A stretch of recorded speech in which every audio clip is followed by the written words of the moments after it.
Welcome back to the Better Than I Found It podcast. This is Mike McGraw, the men's golf coach at Baylor. Today's podcast will be a Q&A episode with questions that our listeners posted on social media recently. Joining me in answering these questions will be my very trusty assistant coach, Mikkel Bjerch-Andresen, and asking the questions today will be our new volunteer assistant coach here at Baylor, Brian Dolhide. Enjoy the listening.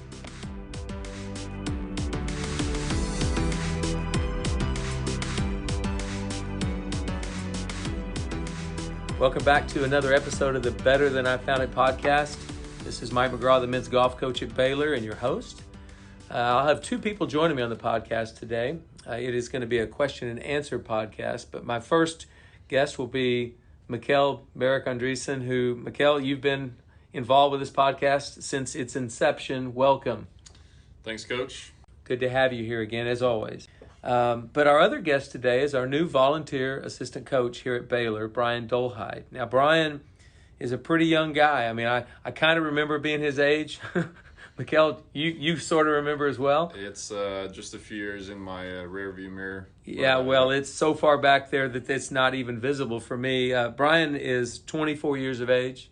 He's a recent graduate of Florida Atlantic University, where he played golf.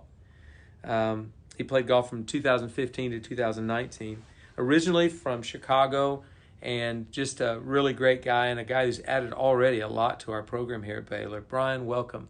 Thanks for having me, Coach. It's really great to have this opportunity to learn under two of the greatest college golf coaches, as well as learn the ins and outs of a highly competitive program. So thank you. No, you're welcome. No, it's great to have you here. You know, I do remember being your age. I was a high school golf coach, and I just finished playing mini tour golf, and so I knew I was excited. I knew I had a lot of enthusiasm then. I was coaching high school golf, but I can see it in what you do every day, that you're excited to be here, and I can hear it in your voice. And so it's just great to have a new energy. I mean, Mikkel is great energy all the time, but he's been here about 15 months. So I'm kind of used to him, right, Mikkel? Yeah, and we got so much on our plates that Brian has helped out in numerous ways already, and I can also tell you'll be a great coach, Brian, so we're thankful to have you here. Absolutely, and what you meant by numerous ways, one of those things is you're helping Brian, you're helping Mikkel with the social media aspect of this podcast. So, you know, we have an unusual podcast. It's not monetized. We don't charge anybody to listen to it. It's like, but there's a lot of work that goes on behind the scenes, from editing to social media posts to whatever. So we really appreciate you taking over the social media part of it, Brian. And so, Brian, with the social media things you've been working on, one of the things you posted a social media thing about the podcast for questions and answers. And we've done this before. It was kind of interesting. So I'm really excited to hear what you may have come up with this time with the question and answers. So we'll start off here with a few recruiting questions for Coach McGraw as well as Coach Mikkel. One of the questions was asked from a young player. What kind of rankings are you looking for in players on Junior Golf Scoreboard? Oh, Mikkel, that's a broad question right there. What kind of rankings are we looking for? I mean, you know, there's two different rankings. Well, there's two different sort of types of rankings. One would be on your state level, and the other would be sort of on a national level. So I think we kind of mix the two together. But it's really, really hard to say if a kid's ranked 12th in his state. Is he good enough to play at Baylor or even at a Power 5 school or whatever? You just don't know. I think those are pretty subjective, aren't they, Mikkel? I think you need to have a certain level of play for sure to play at Baylor and other top, 25 programs in the country. You obviously need to be of a certain caliber, but it's not like college coaches sit and slave over the rankings and they're going to pick the higher-ranked kid no matter what. If you are ranked 20 spots below another kid, that doesn't necessarily mean that we're going to go with the other kid. It's a lot more complicated than that. So I wouldn't stress over rankings to that effect. We do look at it, but mainly for scores. When you say, Coach, not necessarily who's ranked exactly what they Right. are. I think you see what a kid does with how low he can go, or how he can do in a 2-day tournament, sleeping on a lead or whatever. That's an important thing. And honestly, if anybody's focused on the ranking, I'm talking about a player. If you're focused on the ranking, then you're not focused on the things that bring about a good ranking. And so I would rather focus on the things that bring about good golf. So whether it's a weakness I've got, strokes gained, whatever. I mean, there's certain things you do to prepare. I'd rather do that and then just let the ranking take care of itself. If you play well, Mikkel, where are you going to be ranked? If you play Pretty high. pretty high. And so I think the coaches will find you. But I think focusing on a ranking is pretty debilitating, honestly. It kind of holds you back. Because every time you make a bogey, you wonder what's just happened to my ranking. Yeah. I wouldn't think that way. I will say, just to add that last at the end here, is our two freshmen, their last ranking in Junior Golf Scoreboard, I believe, was around 50 for Zach and around 80 for Drew. So that's probably ballpark, but again, we don't necessarily look at it that closely. Right. So we have another follow-up to that question from another young player. What is more important, being a highly ranked junior with a 3.0 GPA or having a 4.5 GPA and being decently ranked? That is actually a very good question because a lot of kids it's a sliding scale, it really is. But the truth is, a coach has to look at players that are good enough score-wise or ranking-wise to actually get on a team. I mean, if a guy averages 100, he can be a great student and a wonderful citizen. He's probably not going to end up coming to Baylor to play golf. So we kind of have to look at what kind of player he is first and then figure out what the GPA is from there if we can make the GPA work. But I think a 3.0 doesn't kick you out GPA-wise. A 4.0 obviously doesn't either. But 100 average does. So I'm thinking I'm going to go to the player, first of all, is he good enough to play here? And then determine whether or not his GPA is high enough. Wouldn't you say that's... Yeah, I don't think I could have said that better. The first qualifier is obviously the golf skill. And then after that, you go into other things. But kind of the same answer as the last question. Whether you're 20 spots better on the ranking, that's not going to make or break your opportunity at a school. It's more, are you good enough to play there? And then you go on to the next thing. Who's the better student? Who's going to fit the program? It's a very complicated thing from there on. It is. So I think that, but our decision at Baylor would basically be, is he a good enough player to help us? And then we'll evaluate the rest of it from there. So now we have a few coaching questions. This one from a young player directed to Coach McGraw. What's a big thing that you've learned as an assistant coach that you implement as a head coach now? Oh, good question. Now, I was an assistant coach for an inordinately long period of time. I was an assistant coach for 7 years, and that's a fairly long time to be an assistant coach. But I was having such a great experience learning under an icon like Mike Holder. I mean, there were so many things I was learning and gleaning every day that I was on the job. But I think probably the best thing that he gave me when I was an assistant coach that he taught me that I've used today is the value of confrontation. And confrontation has such kind of a bad feel to most people. It's got a negative, wouldn't you say, Mikkel, it's got a negative connotation to it? Sure. Yeah, I mean, most people think that. Mike taught me differently. He taught me that confrontation is a wonderful way to clear the air. He taught me a confrontation was a way that you and I can communicate together. And at least I knew what Mike Holder was thinking all the time. And your players should know, you shouldn't try to dance around it by, this problem will go away. The fact is, if you've got an issue or a problem, it's not going away because you avoid it ever. It's only going to make it worse to deal with once you do deal with it, or it's going to explode in a lot of other ways you wouldn't want to have happen. So I think Mike taught me the value of confrontation as an assistant coach, probably one of the best things I learned. I didn't necessarily learn this from him, but it was one of the things I learned, the value of under-promising and over-delivering. So I really make it a point to try not to promise something I'm not going to be able to fulfill.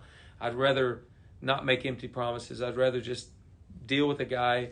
So I guess basically the overall thing I learned was, in all of this, just be true and honest and straightforward with people. And I think you'll make out better in the long run. And I think that's helped me as a head coach. So, Coach, as a follow-up to that, Coach Trake Carpenter asked, what do you know now that you wish you knew then? Oh, wow, Trake. Good guy. I love Trake. He's awesome. I think probably what I know now that I wish I had known then, or is that correct? Correct. Okay. I think probably a little bit tied to that one, being truthful and honest and straightforward with them. But I think probably the one thing is I realize how important it is to draw a line between coach and player. In other words, have a definite line of delineation. It's like, I'm a coach and they are players. I'm not their buddy. I'm not their friend. I'm not their pal. And I can do things that would be a friend thing. I can be a buddy. We're out playing a game on the golf course, some kind of I can do that. But I have to make sure that they understand I'm the coach and I make hard decisions. And that's not fun all the time. But if I'm their buddy or their pal, how can I make a decision that's hard or that is important in his career that he would even understand? So, yeah, I want them to love me, respect me, all of those things, but I have to draw a line. And I don't think I really understood that real early in the process. So now we have a former Bear, Joachim Mikkelsen, asking a question to Coach Mikkel. What's the biggest difference between your time as a player at Baylor and the experience the guys on the team are getting now? Yeah, great question from a great Baylor Bear, not just any Baylor Bear, that one. Fellow Norwegian, former Big 12 champion while he was here, All-American. Great guy. He's still in the game, involved with TrackMan and also broadcasting, actually, commentating golf on Norwegian TV. Hopefully a future podcaster. But to answer the question, when we were teammates, he was a senior, I was a freshman. Our facility was out at Bear Ridge, which is 20 minutes away. And that's the first thing that comes to mind is the experience has changed for the guys from that time. Our facility was great out there. Every opportunity in the world to become great at the game. But the guys have a very much more convenient way of life right now. We're sitting in a facility recording this podcast on campus, 1 mile from the guy's apartment.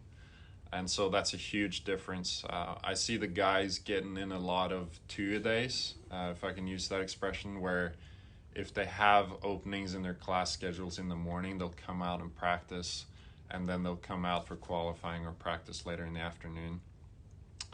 We simply didn't have that opportunity because it was a 20-minute drive out.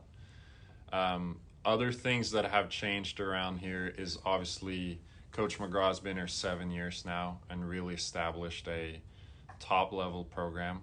We were good back in the day too, but the program has been taken to another level competitively. And just some other things around Baylor, like the campus has grown. The new business school is fantastic. Everything has grown around athletics too. They have a food bank the athletes go to eat meals every day. They have memberships at Ridgewood Country Club. There's a lot of things, but the meat and potatoes is still the same. We come to practice every day, we go to class every day, and we try to be the best possible that we can be at both areas. It's just probably a little bit more convenient. And then the last thing I'll say is the tournament schedule is fantastic. So it has probably gotten a little bit better since our time. So now we have a few questions on incoming freshmen as well as qualifying. So Coach Jacob Miller asks, what is your favorite or most used qualifying format for getting a lineup for involving picks? Well, it may not relate directly to involving picks, but just some of my favorite qualifying techniques or things we do in qualifying. One, I really like the coach caddy, and Mikkel reminded me of that before this qualifying, didn't you, Mikkel? You said, Coach, I'd love to caddy. So, yeah, I think it's a good use of time for coaches. So we've all caddied in this qualifier already, and it's a lot of fun. You get to know your players on a good level, and you also see kind of what works and doesn't for upcoming tournaments. I think you also get to see how guys make decisions in a round of golf, because this qualifying is very important to them. They want to travel, and so they're under pressure. It's more so if we just went out and played golf with them, that wouldn't feel much pressure. But so I think that's good. That's why I like the coach caddy. You get to know him better, but you also get to see how he makes decisions under pressure. And I think one of my favorites, we haven't used it in a while, but one of my favorites is where you actually have what we call Survivor, and it's everybody gets one golf ball, and when you lose your golf ball, you're done for the day. And it puts an extra element of pressure on when there's a hazard up there or out of bounds or something, and it's like he's got to think. I mean, if I lose this golf ball, I'm done for the day. I've always liked that one because it tries to get them unnerved and unsettled. And I like one other one we did called, and I haven't done that one in a while either. And some of these are kind of unusual, so you don't do them very often, but called the envelope, where we just put in a sealed envelope what the criteria is for the day, and then the players find out. We open the envelope after the round. And the envelope may in the envelope it may say, yeah, go straight to number 1 tee and continue your round again. Might be 20 holes today or whatever. But so those are kind of the unusual things. I think the main thing to answer your question is something unusual, something surprising. Because what happens, Mikkel, in every single golf tournament we play in, something surprising?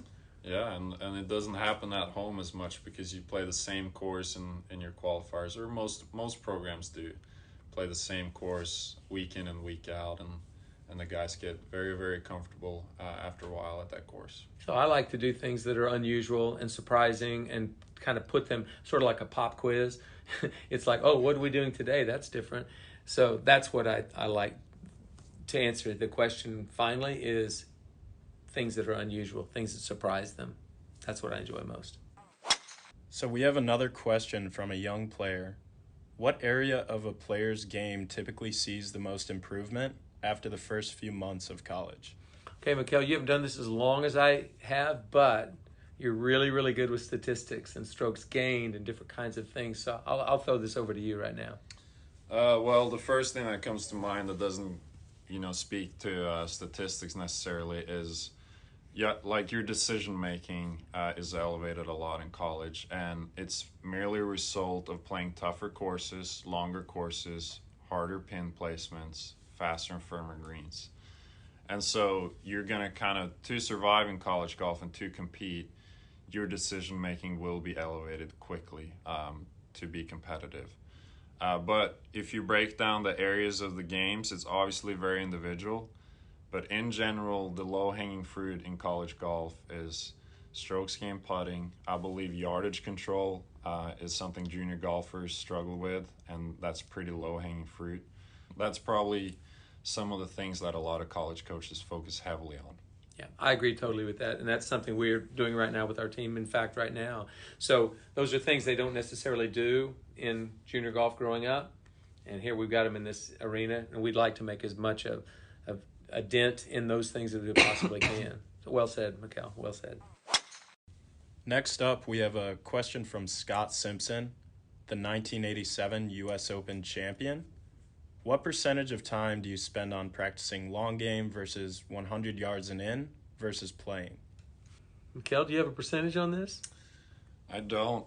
It's probably, somewhere around 50-50, maybe stacked in favor of the 100 yards and in, but it's a great question. I respect the question as far as from a team perspective. I just think it's so individual, and so I hate kind of giving rules of thumb.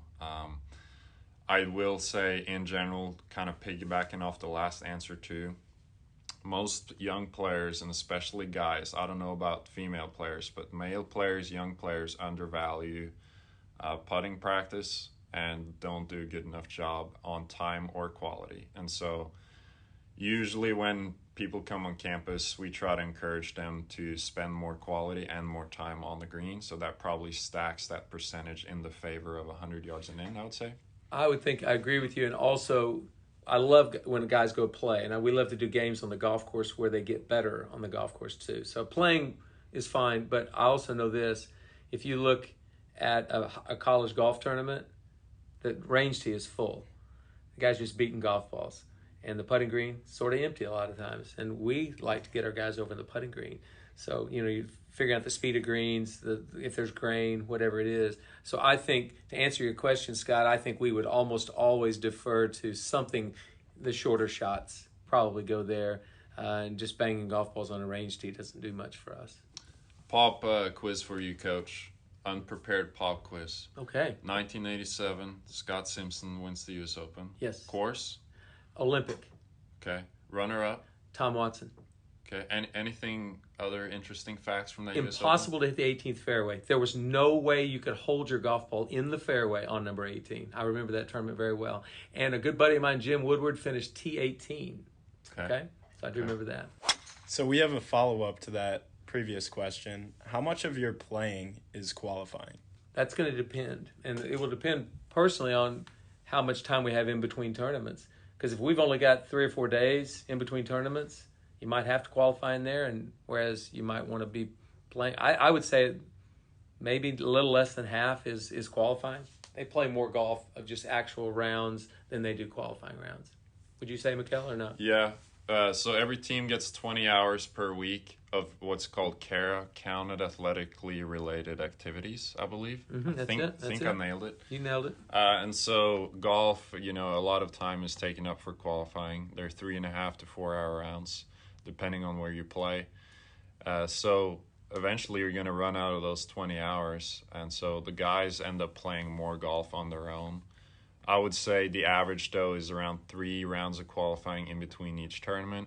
You have 4 tournaments in the fall and maybe 7 in the spring. So you end up playing, roughly 30 rounds a year qualifying. So they definitely play more other golf. But as a team, it's a pretty even split, probably. Yeah, I'd agree with that for sure. So Coach McGraw, what was the transition like being a high school golf coach to coaching at Oklahoma State? Oh, great question. There was a lot of difference. When I was a high school coach, for one, you didn't recruit. You just got the players you got, and you did the best you could with those players. So one of the transitions was actually getting to choose or look for, evaluate players you'd like to have in your program. I enjoyed my time coaching high school golf, and I was thankful for the players I did have. But this was interesting to go out and find the kind of players. So that was a big transition difference. If we needed new golf bags as a high school coach, we did 2 bake sales, 2 garage sales, 2 car washes. Everybody participated, and next thing you knew, you had enough money to call Ping and order bags. That was a big difference. I don't have to do that. Mikkel, you don't have to. Luckily not. Yeah. Not too much of that. Yeah, I haven't had one single bake sale to get a golf bag for my golf team since I've been in college. So that was a big difference. Just looking at the resources available to you in college were so much different than when you coached high school golf. And then probably another transition was everybody that was playing college golf at the level I was at Oklahoma State had a dream of playing the PGA Tour. They got there at Oklahoma State because of that dream, and they were going through their time at Oklahoma State thinking they were going to be a professional golfer. When you're a high school golf coach, you don't have all 10 or 11 guys on the team who believe they're going to play pro golf. They might have a dream, but they're not really believing it. So now the transition piece was I'm working with very highly motivated guys. I mean, that was different. I mean, Mikkel, you've never coached high school golf, but you love it when you're coaching a guy who's got a dream of playing the PGA Tour, right? Is that a big deal? Absolutely. It's a different deal when a guy has aspirations, and luckily, I've been coaching 4 years at really high level schools and 1 year at SFA as well. So I've been lucky enough to been around really motivated players, and that's very inspiring every day. Yeah, and not to say that the high school kids I coached weren't inspiring. They were, but they didn't have an aspiration of playing PGA Tour golf. They'd already kind of gone through that in their minds as a little boy dreaming, and then, 5 or 6 years into it, they realized that wasn't going to happen. So those are some of the things that kind of jumped to mind that made it. Another thing is I went from being a head coach in high school to now I'm an assistant coach. So I go from like the guy running the program to now the guy wanting to be mentored, wanting to, learn as much as I could, as I tried to do when I was at Oklahoma State. So that was a transition piece, not subservient, but truly wanting to be there as a servant to the head coach.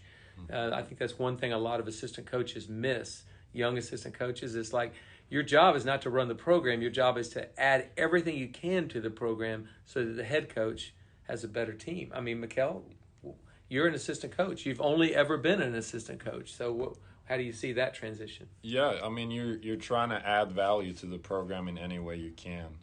Any coach is.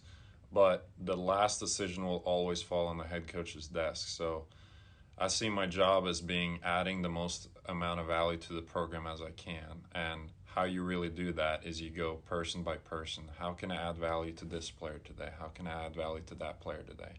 How can I take stuff off of of your plate, off of our kids' plates, off of you're a facilitator.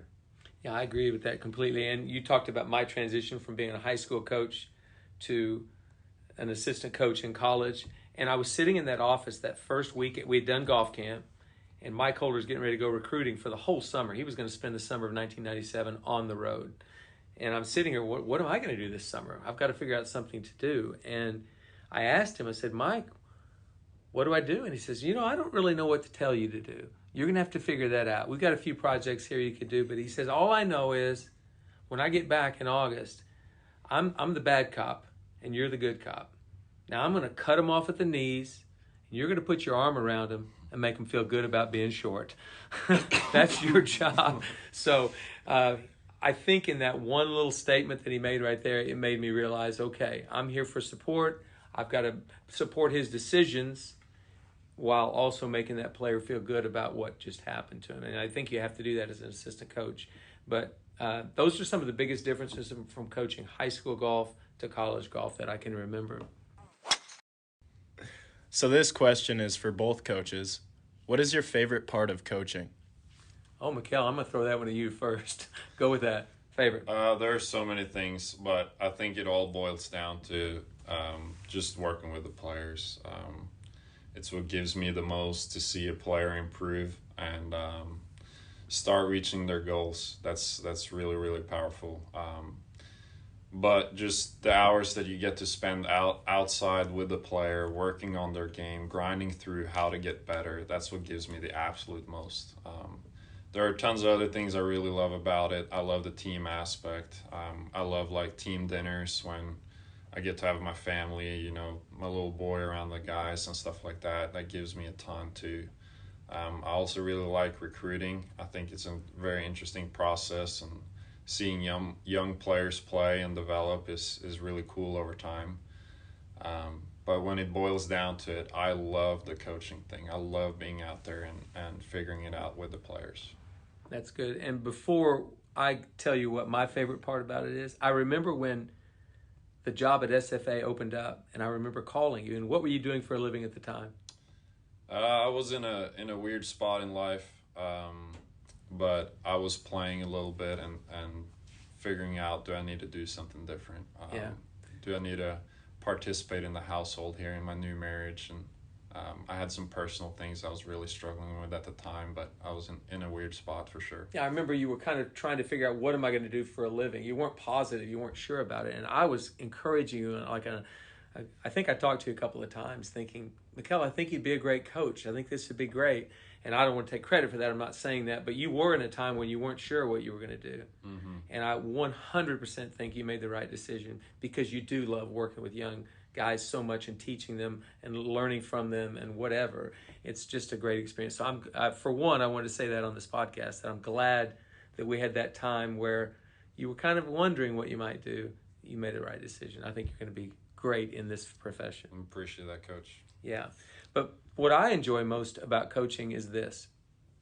I enjoy it when my cell phone lights up and it's a player I coached in 1992, and he wants to talk to me and tell me about his wife's and the new baby that they've had, and the career change that they've made and the things they're doing. To me, coaching ends up being a lifelong endeavor. So I do enjoy, obviously, the same thing you do, the day-to-day, the working with them, the teaching, the whatever, all of those things where they're kind of building themselves. It's their transition piece from being a kid to an adult, and we're there in those 4 years. So I really like that. But to me, it's even more satisfying to see where their lives go. And there's an old quote that says, 100 years from now, it won't matter what my bank account was, what kind of car I drove, or how big my house was, but the world might be a better place and a different place because I was important in the life of a child, or in this case, in one of our players. So to me, I just like to look at it for the long term. It's like, wow, look at where these lives have gone. And that's the part I really enjoy. Yeah, well said. So lastly, we'll finish off with a few funny questions. First, we have a question from a former Baylor Bear, Ryan Grider. He asks, is less more or is more less? Is less more or is more less? Well, Ryan, I know this. The less you hit the golf ball, the better. So I would rather do less in golf, always less scores, less shots. Where would you like to do more? Maybe Ryan Greider, more years in college? More years of Ryan Greider in college would have worked out nice. great. Yeah, that would have been nice. Well done. Well said. So now we have a couple of people wondering, and I'd also love to know, what is your current club head speed? Mine? Both. Okay, Mikkel, what is yours right now? It's embarrassing. This running I'm doing is not good for my club head Slow speed twitch, at all. slow twitch. It's super slow twitch. I would say in college I probably played a comfortable 118 and could get it over 120 fairly comfortably. Now I'm struggling, like hitting true average. I want to say like 112, 113 is probably what I'm playing if I'm generous with myself. And that's part of one of the reasons you're playing or you're coaching for a living. Yeah. But, okay. Now mine, it's short and crooked now. No question, mine max would have in the late 70s, early 80s, maxed it could have been 107, 108, maybe. And I think we're down in the 101 range. When I get to 99, you will not see me on a golf course, okay? We need to pull the TrackMan out and get a test on this. I don't know do they have a rating low enough to get to 99? Is that possible? I think I'm 101 to answer that question. Just barely both 3-digit. So finally, the Bryan brothers asked Coach McGraw and Coach Mikkel, when did you know that you all were legends? Well, I don't think either one of our legends, but I do remember when I met Wes Bryan. I met his brother, George, when he was playing college golf, but I met Wes at the U.S. Junior in 2006 at Rancho Santa Fe. And at that time, I thought, I'm going to get that guy to come play golf. And he's a legendary kid. And everything about him was legendary. And then he obviously went to South Carolina and never got to coach him. But when did I know I was a legend? I guess when Wes told me I was. I don't think I am.